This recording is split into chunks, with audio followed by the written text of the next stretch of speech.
السلام عليكم ورحمة الله وبركاته.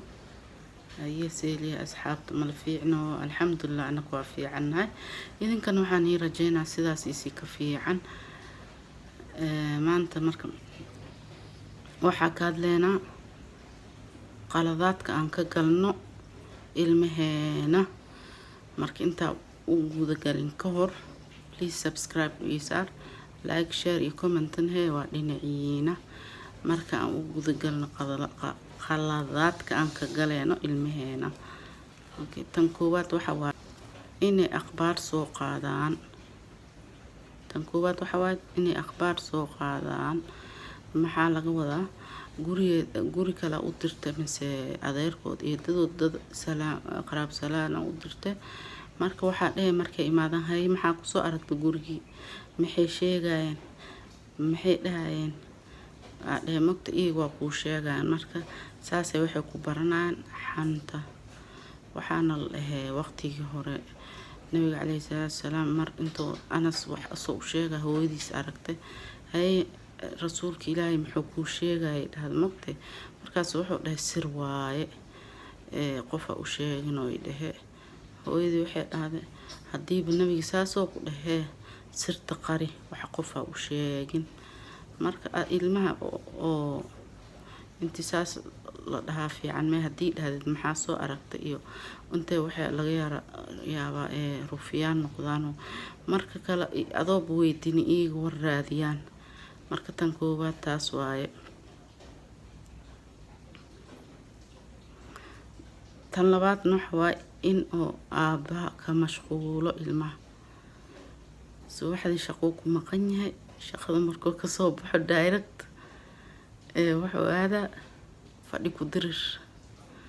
BBC dhageysasho iyo banooni fiirsasho iyo wax kale oo gala ilmihii bahee intii xaq ku leeyihiin oo barbaarintood laga rabo ma u maleynaayo marka aabbaha doo ka mashquulo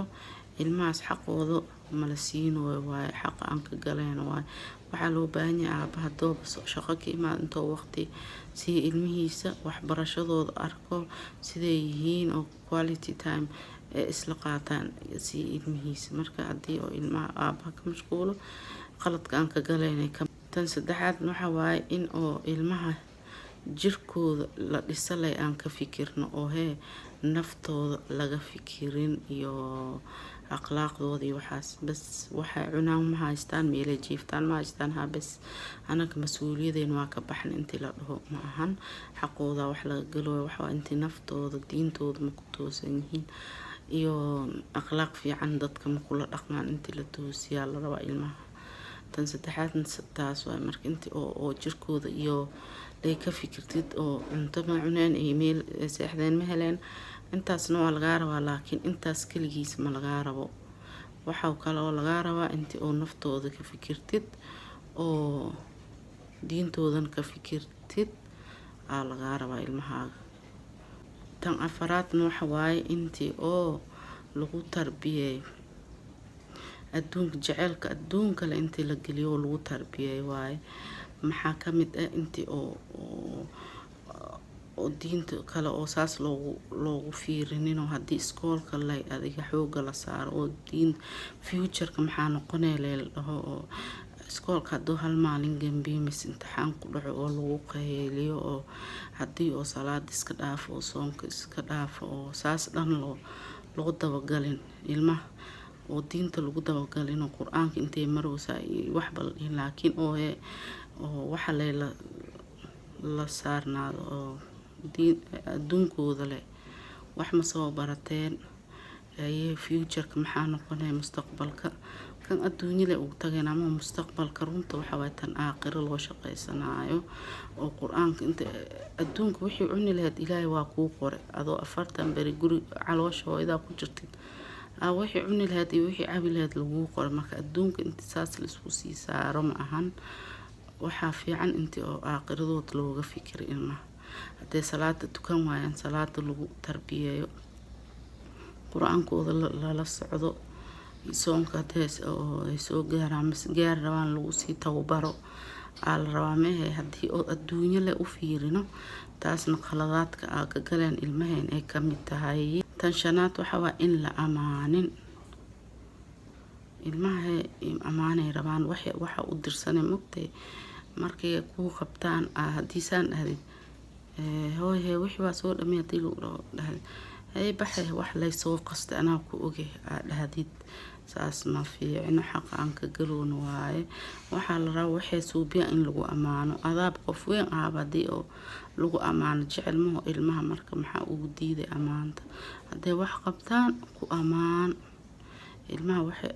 xaq aan ka galeen waxa intii amaanta أمانين ومركز طبه أهوصلك وفيرنا ودهنا وحنا أصوب بس هرتي وحفي عن مصوبين وحي واسو قصد أنا أوجي أنت ده ما أهان أنت وحي صوبيان كو أمانتي تواي تنتظبات نوحوا عرورت مركز أنت قلدنيين لأوما ليسد وحكست دي لغاشي عنوغا كان ما وحا صوبنا ما جرته كان وحفي عن ملقى سوغاي لأنتي كنت مستاس عكسياد وحوا عنوغا وح قلط سوبي لن أهلو شي كريم هادي لغو عنوغا ميشا سالغو سوارك ما عنوغي وحاس مسامينايو لهديد هادي اسكولكي مانتو قوي قبرتان مركي اسكولكي آديسو قبسارتو واتورنوسا لغو أدين لهديد ماي مجرت قبرتي وحاس مسوبناس wiilkaaga wuxuu bilaa wax xun oo suubinaya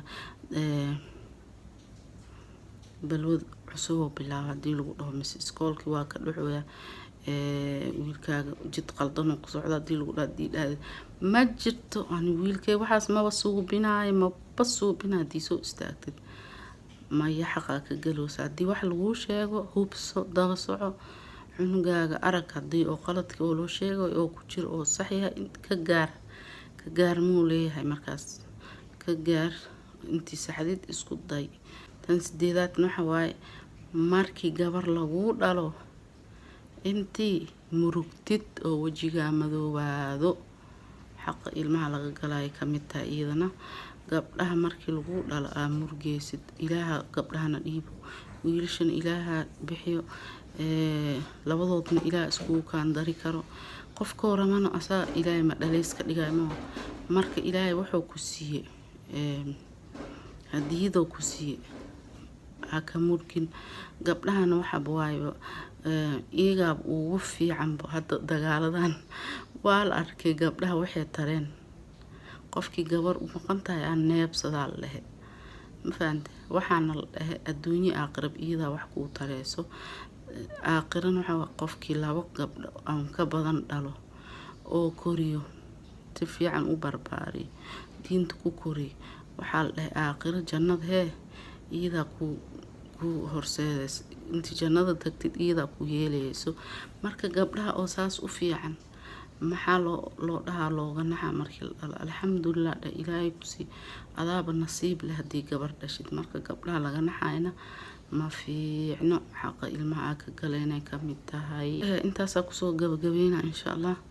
هديب انت سو جارتين هي سبسكرايب على اليسار لايك شير كومنت هي لنعينا واي هدي او سيدا wax u akhrinooy see waay maxmal iisoo sheegay maxaa waay wixii sida u fahantiin iisoo sheega waa mahadsantiin fi amaan illah السلام عليكم ورحمة الله وبركاته.